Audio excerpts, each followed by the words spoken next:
Hi, this is Cecil Bozarth, and in this introductory lecture, we're going to talk about the domain of operations and supply chain management. We're going to divide this session into two main parts. In the first part, again, we're going to try to define what it is that constitutes operations and supply chain management activities. And to do that, we're going to look at the supply chain operations reference or SCORE model and also walk through the Leapfrog mini case study from the book. We'll then turn our attention to understanding the strategic role of operations and supply chain by looking at the classic 1996 article by Michael Porter, What is Strategy?, and a follow-up article in 2015 which re-examined Porter's ideas. We'll then turn our attention to strategy and measurement systems. That is, how do we put in place the right performance metrics to make sure that the activities we're going through in the business actually line up and support the strategy. And this is very critical for operations and supply chain managers. So let's start off with a definition. When I think about operations, I describe it as the collection of people, technology, and systems within a company that has primary responsibility for providing the organization's products or services. Let's take this apart. First of all, when you talk to most people about what they think of when they think of the word operations in business, they will think of, for instance, an assembly line. So they focus on the technology itself.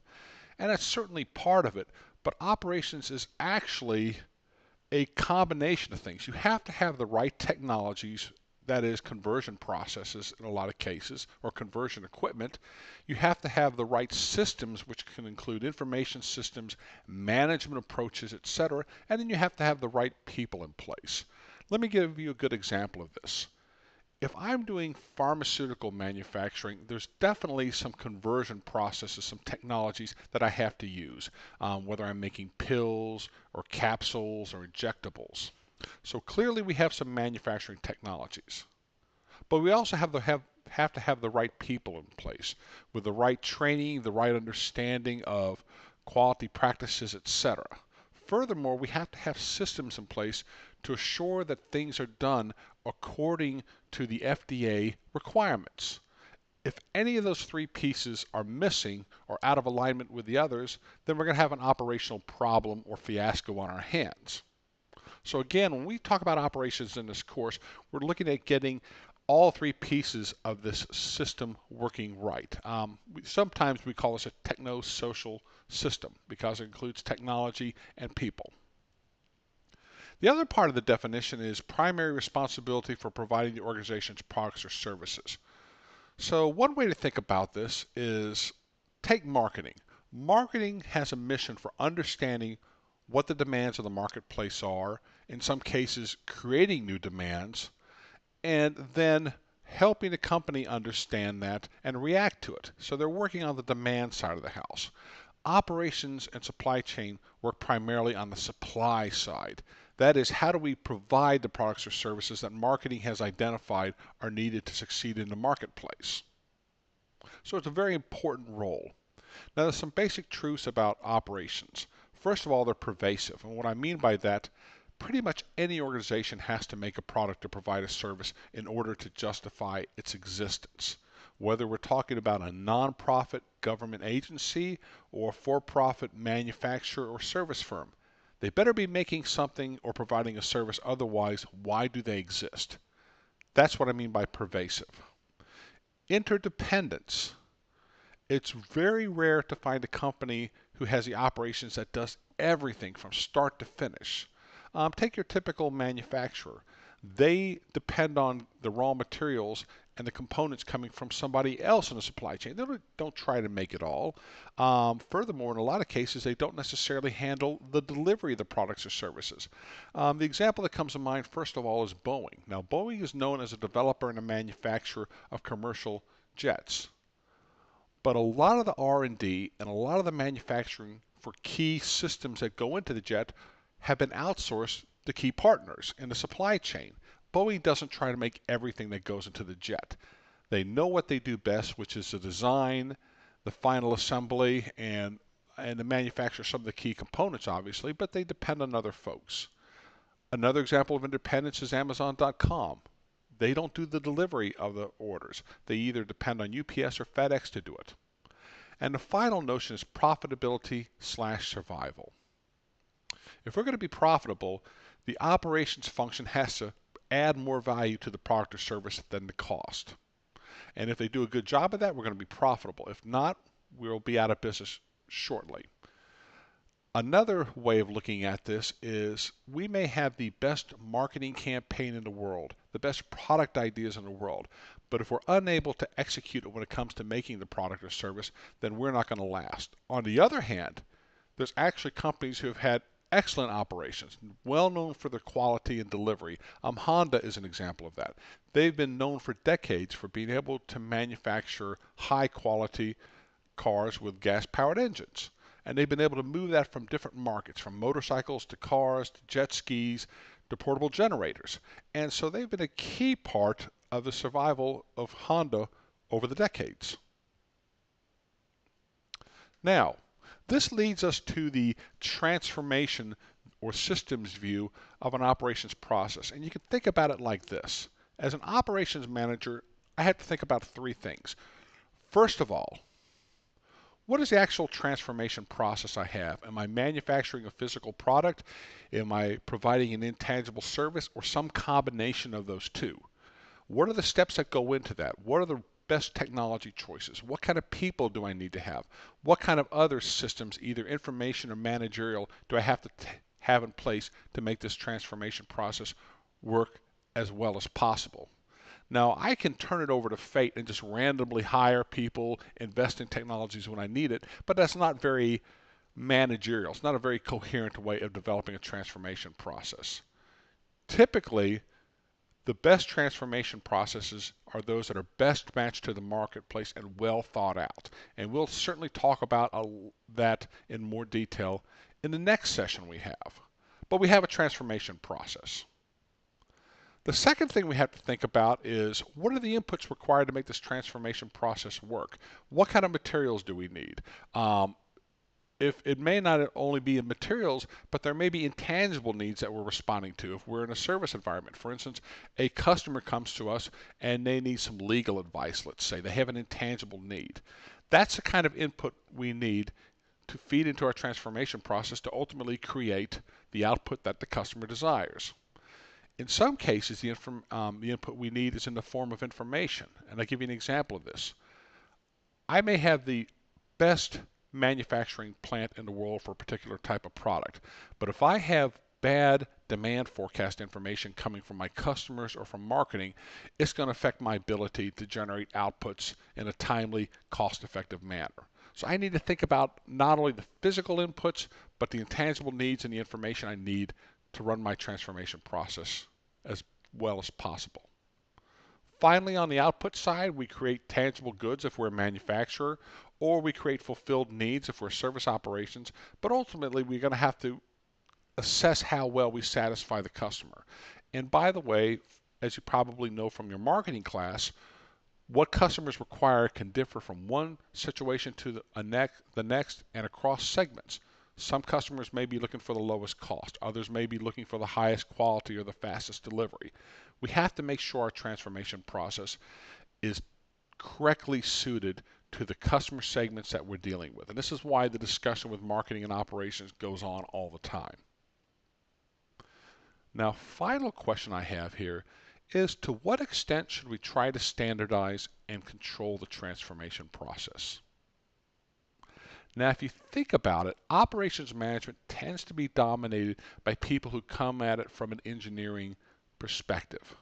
So the natural inclination for people coming from this perspective is to try to lay out precisely what are the particular steps and technologies that need to be used, measure the exact cost, time, etc. required to do things, and make sure we execute the process, the transformation process, the same over and over and over again.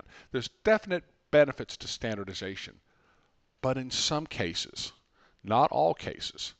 Give you an example. If we're trying to produce a standardized make-to-stock product, then certainly having a standardized, highly controlled transformation process is the best way to do that. On the other hand, there could be situations where we need to have a much more flexible transformation process that responds to the customer's unique needs. So we can, in theory, over-standardize. And let me give you an example how we could potentially over-standardize. Let's say we're talking about a general hospital and a patient walks in. Now, if that patient is showing the classic symptoms of having the flu, then there's a rigorous set of steps that we should follow to treat them.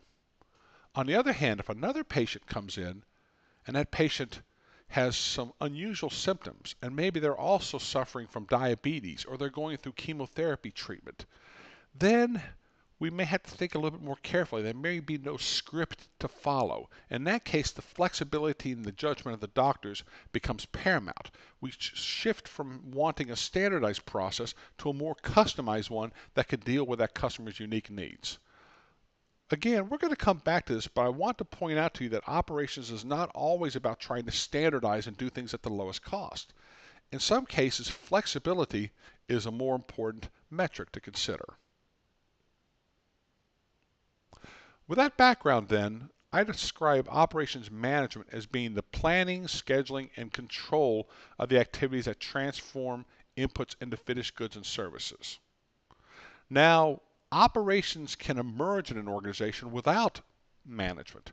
We just end up hiring people, building up inventories, fight fires. We're not managing it well, but we will create a product to provide a service. We just won't do it effectively. Good operations management tries to think a little bit more proactively about the design and the execution of these systems. Part of that is planning. The planning is basically trying to line up whatever the external demands are with our internal supply or the supply of the supply within our supply chain. In other words, we're trying to make sure we have the right volume levels to match what the demand needs.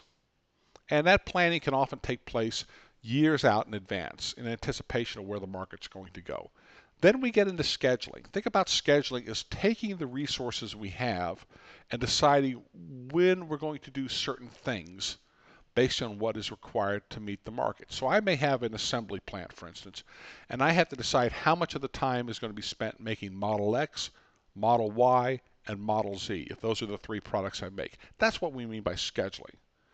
The last piece of that is the control. Basically, do we execute to the plan? And that's the day-to-day thing. You know, I may have an assembly line that's supposed to be making 10,000 units a day. So what do I have to do on a day-to-day basis to make sure that happens, that we don't get off that target in terms of either numbers or quality? So operations management involves all those types of things. Now, what I'm trying to show in this slide is the idea that operations is interdependent not only with outside supply chain partners, but with other areas within the business. One of the strongest linkages is between operations and marketing. Again, and I'm being a little bit simplistic here, but marketing is responsible for understanding what the market requires, what the opportunities are, and to a certain extent managing the demand that comes into the firm. And so there's going to be constant communication back and forth between marketing and operations about what the customer needs, when do they need it, and can it be done. And that happens not only over long-term strategic planning, but on a day-to-day basis. Now, what about the linkages between operations and HR? To the extent operations does involve having people, we have to think not only how many people do we have, the number of employees, but what skill sets do they need? How will we develop them? And in some cases, how do we retain them? Let's go back to our pharmaceutical company example I had earlier. You can't just pull anyone off the street and put them into a clean room operation at a pharmaceutical manufacturer. There's some training that goes on. There's a lot of investment in that person. So you want to make sure that if you hire them and you develop them, that you can hold on to them. What about the linkage between finance and operations? Well, here's the way I like to think about it. Every activity that operations does has a dollar sign or a euro sign or whatever currency you want attached to it. That is, if operations makes a product, then they're going to have to buy the materials. That costs money. They're going to have to buy the labor. That costs money. They're going to have to pay for the machines. That costs money. There is a cash flow associated with supporting operations. So finance, to a very great extent, is interested in what activities operations is going to do and when, because there's definite cost implications for it. There's cash flow implications. I give you an example. Suppose I am looking at putting in a new plant, let's say. I'm giving you manufacturing examples, by the way, though as we get into the course, we'll get into services in probably as much or more depth. But for just this example here, suppose I'm building a new plant in Europe, and I've been in Southeast Asia before, so this is a new greenfield facility. There's going to be an amount of time where I'm pouring cash into that new plant before it's operational. So it may be a couple of years before I'm actually generating positive cash flows. Finance needs to understand that, and they need to budget for it, identify where the funds are going to come from. ISIT, there's a huge amount of development and evolution going on within the ISIT area that affects how operations and supply chains are managed. So one of the questions we always have to ask ourselves are what ISIT solutions will be needed to carry out the information flows required to support operations and supply chain. One of the reasons why there's been so much growth in supply chain management over the past 20 years is because it's become much, much simpler to share information across different countries and different companies. And 20 years ago, that wasn't the case. But now, literally, I can have global supply chains where the information is shared instantaneously. The final piece of this is accounting. We all understand accounting from the context of developing reports for external parties like the government or public investors or private investors who actually own our stock. But accounting also puts in place the managerial accounting systems that develop the unique measures of performance for our organization. So you might think of accounting as monitoring the blood pressure and other medical measures of how well operations is doing. Just like you would go to the doctor's office and get a report on all these different things, what your level of cholesterol is, what your blood pressure is, what your red blood cell count is, etc. Accounting does that for operations. Okay. So supply chain management. So far, we've talked about operations. We've talked about the operations of an individual business unit. What a supply chain is basically a network of business units. And so as an organization, if I'm a particular business unit, I have to make proactive decisions about who I'm going to partner with in terms of providing a product or service to the customer. So supply chain management is the active management of supply chain physical flows, information flows, and relationships to maximize customer value and achieve a sustainable competitive advantage. Let's pull this definition apart as well. There's clearly physical flows. So let's say I'm making cotton apparel. At one end of the supply chain are the farmers who grow the cotton. The raw cotton is fed into textiles mills, which make the fabric. The fabric then goes to the companies that sew the garments, and then the garments go to distributors and retailers. So there's clearly a physical flow along that supply chain.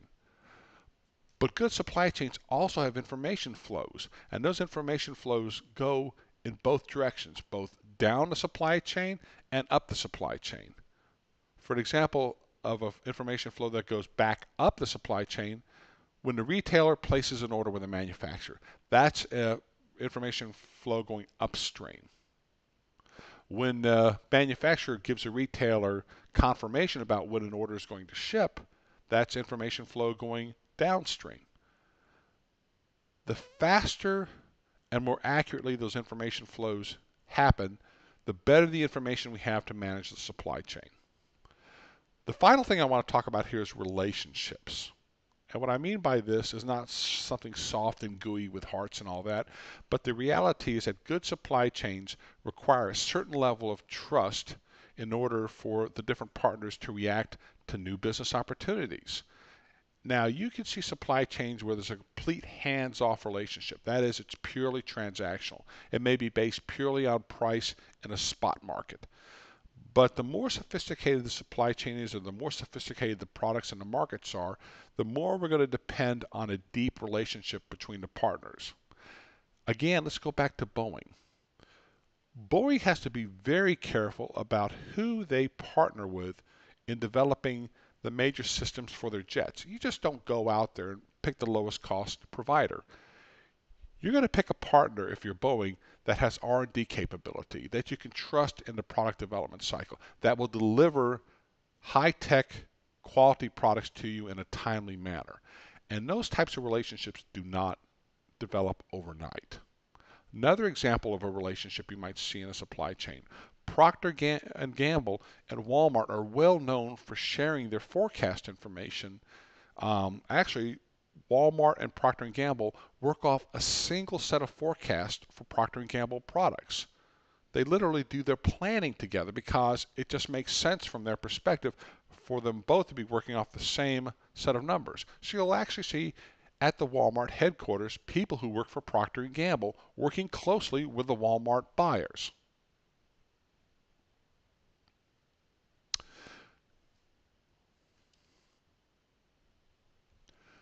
Okay, so let's try to be a little bit more concrete with regard to the domain of supply chain management. And to do this, I'm going to talk about something called the Supply Chain Operations Reference or SCORE model. And here's how the SCORE model came up. It was developed by an industry consortium about 15 years ago. And this consortium consisted of companies, consultants, software vendors, academics. And what they're trying to do is define the different pieces that make up a supply chain. One of the reasons they need to do this is that 15, 20 years ago, the term supply chain management became in vogue. But the problem is you would have one person saying supply chain management, and they were talking about planning purchases with a key supplier. You have another person say supply chain management, and they were talking about managing daily deliveries with a distributor. Both within the supply chain, but very different sets of activities. So they needed a little bit more granularity. That was one reason why they did this. The second thing was they wanted to understand what the different pieces of the supply chain were and how we would develop them. So right now I have just a piece of the model up here, and it has a box called Make to Stock. Well, I can drill down further and I can actually talk about the different steps required to produce a Make to Stock product. And I can drill down even further into more detail at the industry level based on whether you're making a food product or an automotive component, etc. And then it could even get down to the unique company. But the point is we start getting into a reference model, we can start drilling down into the detailed process steps.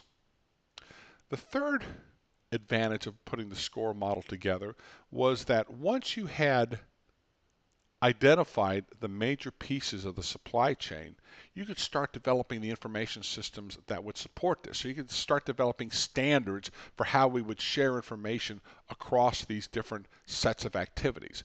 Once you start developing those types of standards, it makes it easier for supply chain partners to plug into one another.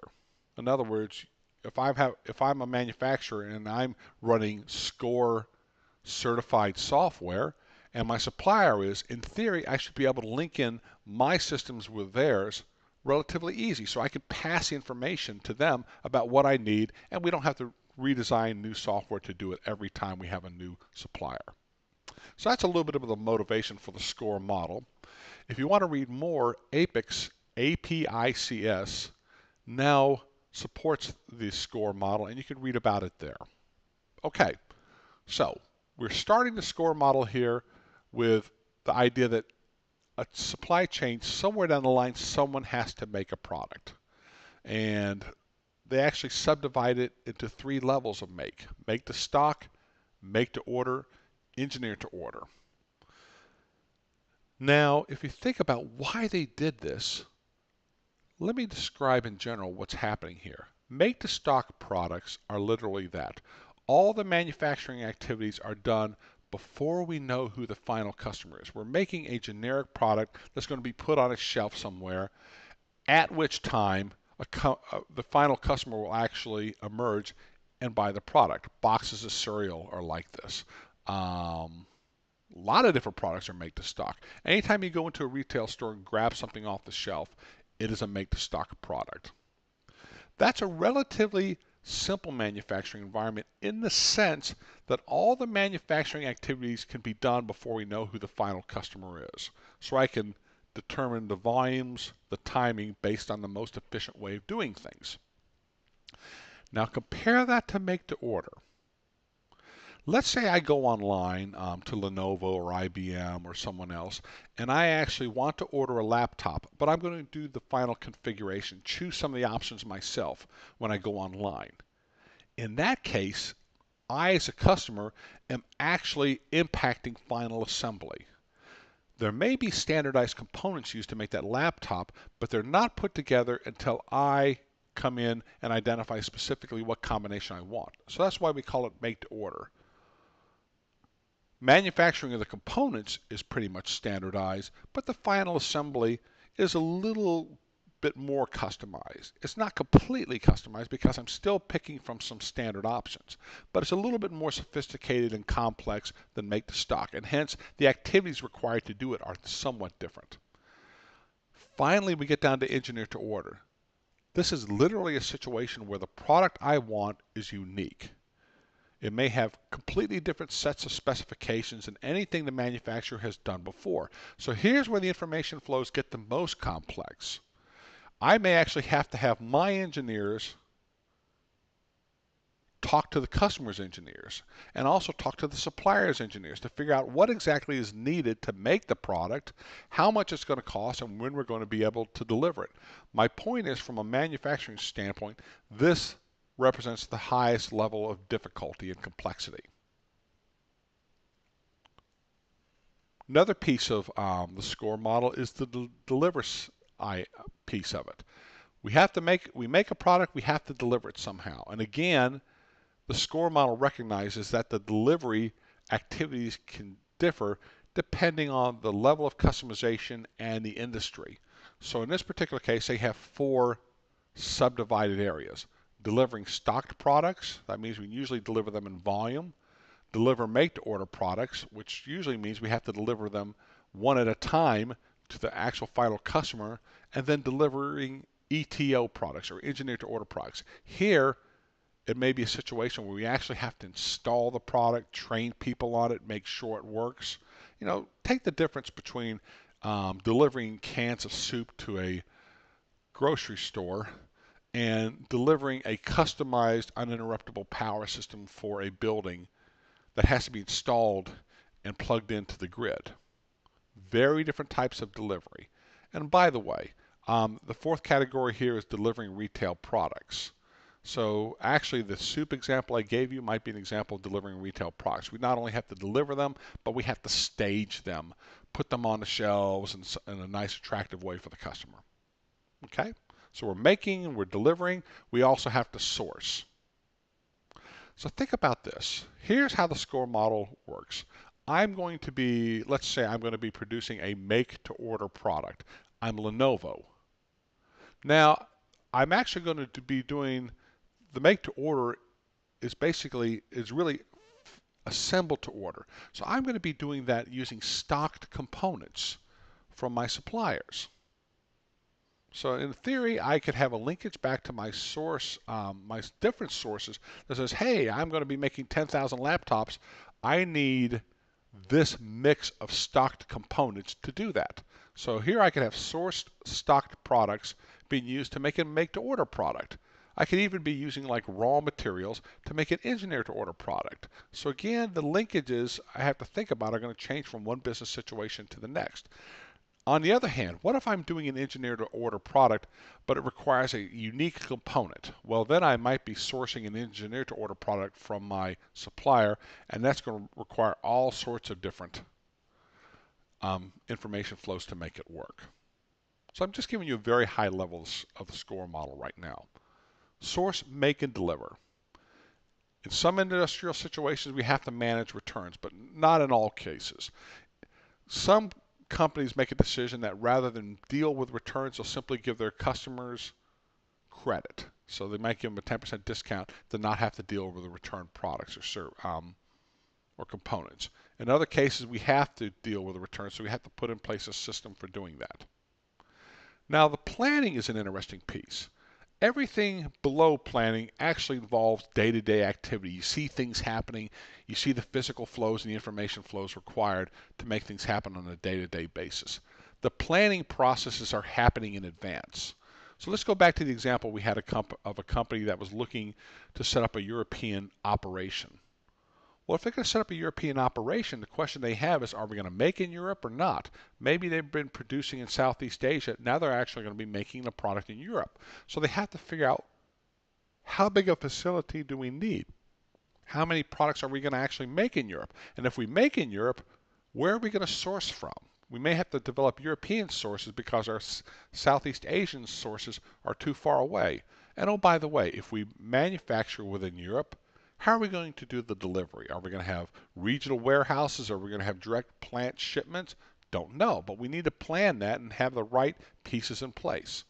And we may even have to plan on the returns. Now, it's interesting, in Europe in a lot of cases, they have some very strict laws regarding recycling. So we have to think about, in some industrial settings, how we're going to actually take back products that have been sold in the past and disassemble them for recycling. Be a key part of our supply chain plan. The last piece of the SCORE model are enabling activities. And think about this as setting up the different pieces we need. This is not planning per se, but enabling might be such things as hiring people and training them, or putting in place the information systems and testing them to make sure they work. If I'm going to implement an ERP system to run all this, it's obviously going to take a lot of time. I'm going to have to test it beforehand. Or even putting in place something as simple as a forecasting system to support. This is done in advance to create the foundation in which we can do our planning and execution. All right, so let's step back for a second and look at all this. Seems like a lot, but even then, it's not everything a business does. I don't see marketing going on here. I don't see research and development going on here. I don't see the finance activities going on here. There's obviously linkages in the real world between what the supply chain does and all those different functional areas, but my point is the domain of supply chain management is limited by definition. Any model you see that tries to pretend to represent everything a business does is not going to be realistic. The SCORE model has definite boundaries on it. Source, make, deliver, handling returns, planning the supply chain activities, and looking at those enabling activities that make all this happen. Final question. What role do services play? You know, we look at this and we see right in the middle of this model, make. So if a supply chain has some manufacturing activity, that's true. But in theory, service firms can fit into this just fine without doing any manufacturing themselves. UPS handles delivery. They don't do the manufacturing per se. They might do some light assembly or packaging in some cases, but generally speaking, they handle the delivery. What about a company like SAP? They provide the software to handle the information flows, but again, they're not a manufacturer. Consultants can provide knowledge, but they're not a manufacturer per se. So there's certainly a role for services in a physical supply chain.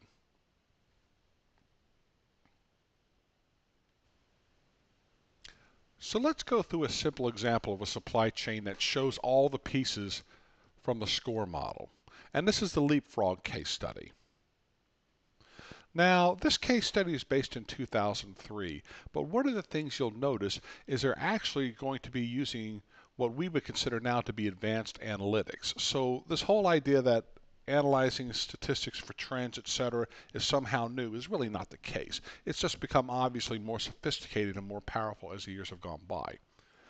But back in 2003, Leapfrog was a relatively young firm. They had just introduced a toy called the Light Touch LeapPad.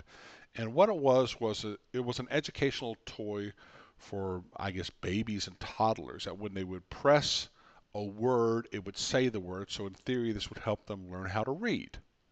It sold for about $35 and it cost Leapfrog about $15, and that included manufacturing and delivery cost.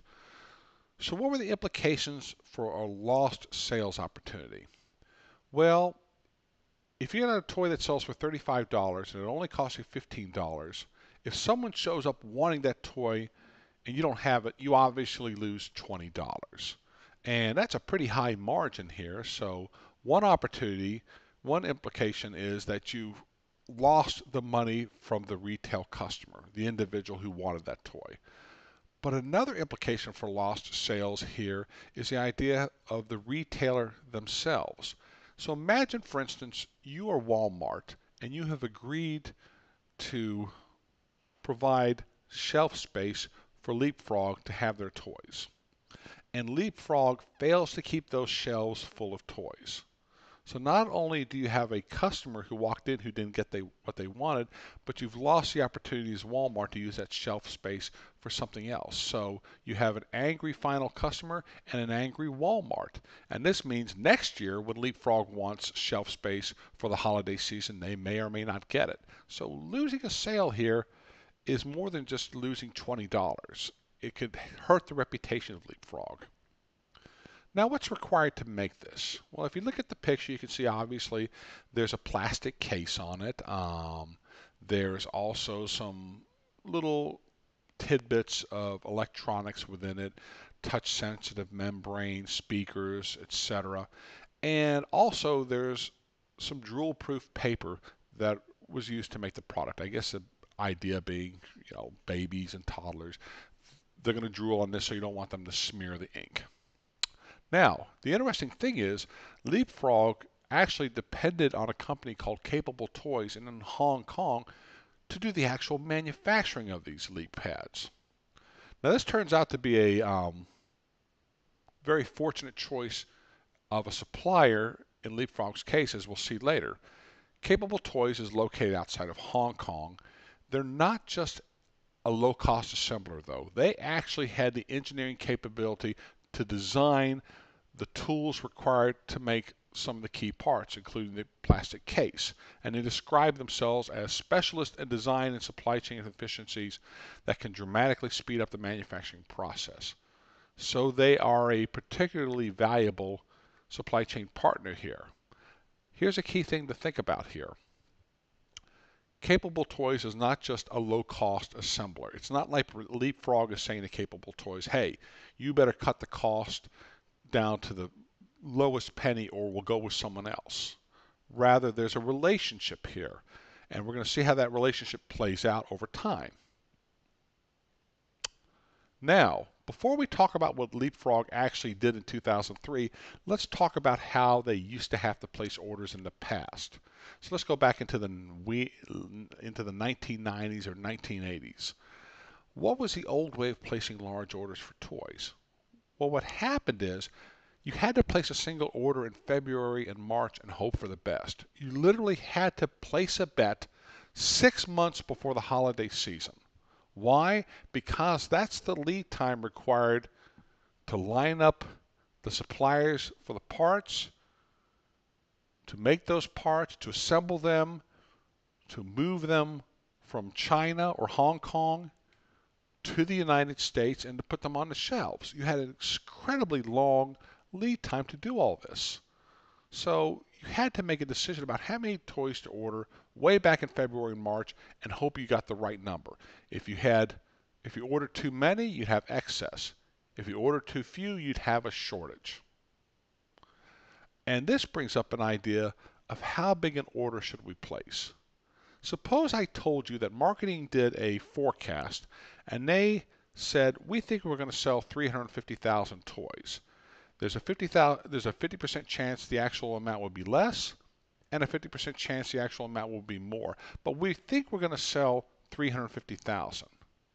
My question to you is, how many should we actually order?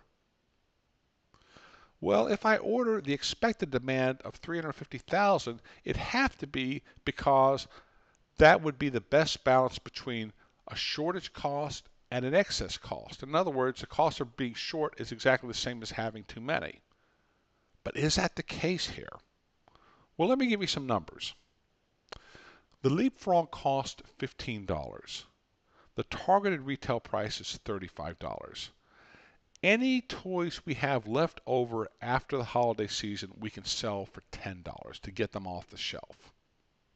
So if we do a little math, we realize that if we actually have too few Leapfrogs, we have a shortage cost of $20. And we talked about that before. That is the cost of not having enough available. But if we have too many, we have to sell them off at a loss of $5. That is basically the cost minus the clearance price. So in this particular case, it looks like it's much more costly to be short than to have excess. We'd much rather have more than fewer.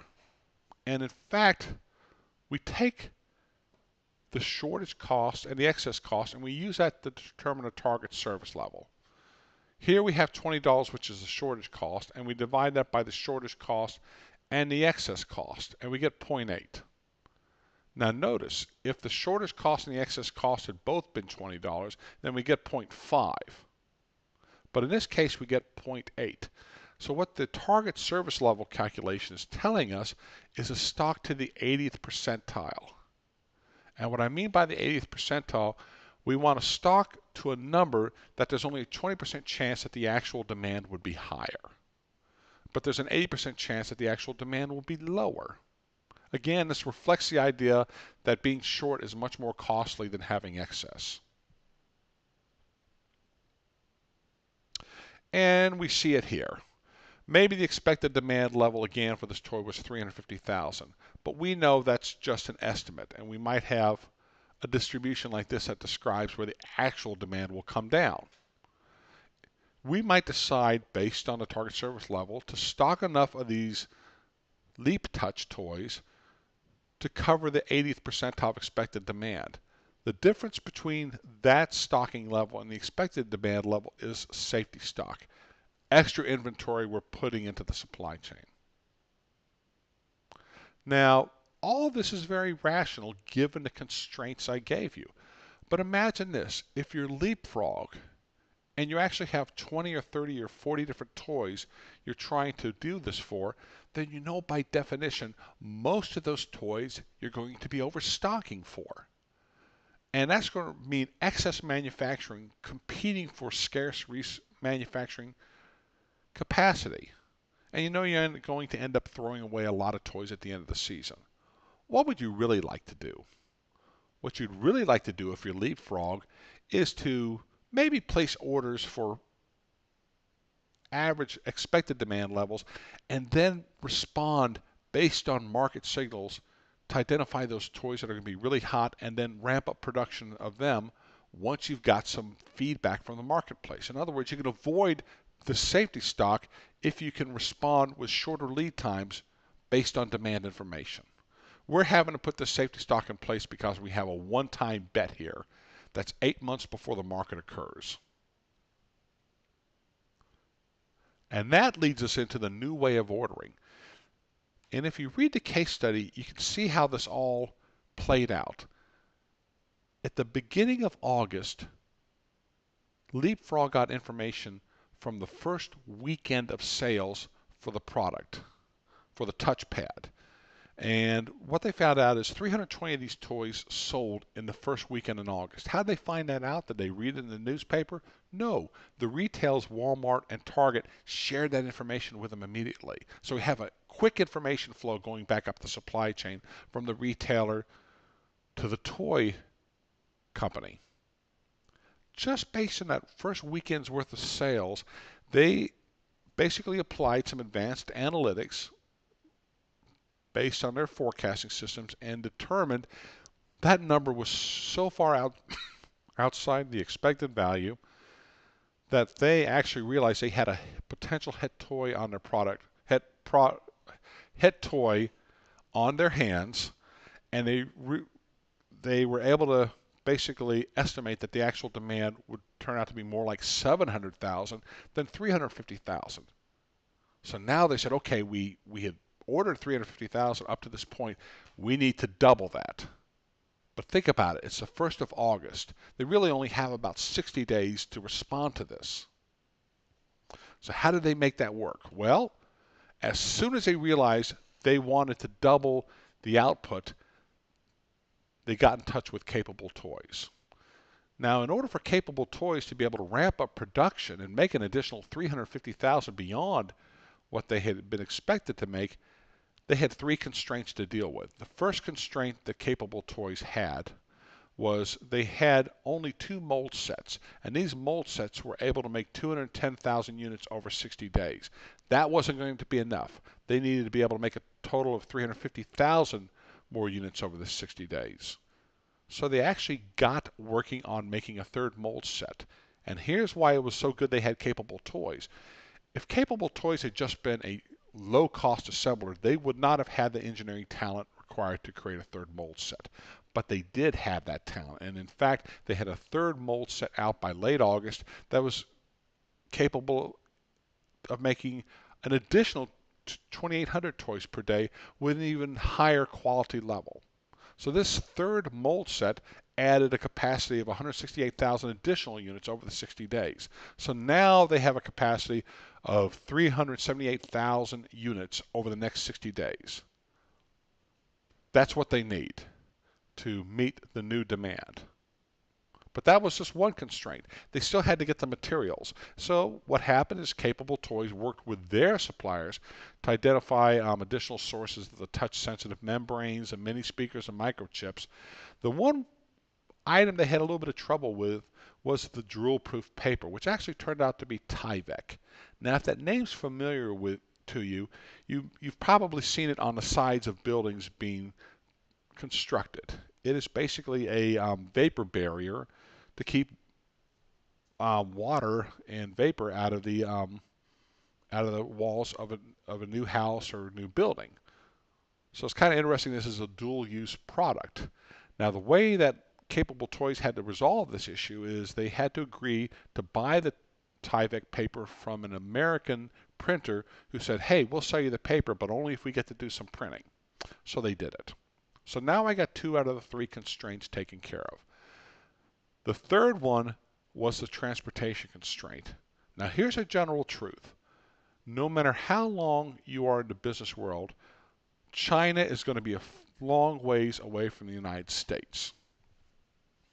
And I think the Pacific Ocean is shrinking by a couple inches a year or something like that, but it's not going to have any impact in our lifetime. So you still have to find some way to get these products all the way from Hong Kong to the United States. Now, in this particular case, there's a time constraint, especially toward the end of the 60 days. And what Leapfrog ended up doing was actually sending some of these products by air freight. When they sent them by air freight, it ate up a lot of the, or increased the cost tremendously and ate into the profitability of these products, to the point that they may have even broke even or made or taken a loss on some of the products that they actually produced. Why would Leapfrog do this? Why would Leapfrog go through all this extra effort to expedite ship products that they can't make any money on? Well, it's basically because they realized that they had a reputation to uphold. And if they didn't deliver those products, then Walmart and Target would remember it, and come next year, they wouldn't be able to get the shelf space. So, again, you think about all this. We have manufacturing going on. We have sourcing going on. We have this tight relationship between not only Leapfrog and a supplier, Capable Toys, but between Leapfrog and the retailers. And if those relationships hadn't been in place and we hadn't had the information flows, none of this would work. Now, the final piece of this is, what does Leapfrog do? And there's a temptation to say they're a toy manufacturer. And you might have heard me tripping over this terminology when I was going through this analysis. They really do not do any manufacturing per se. They design the toys, they develop them, they market them, but the manufacturing is done by someone else.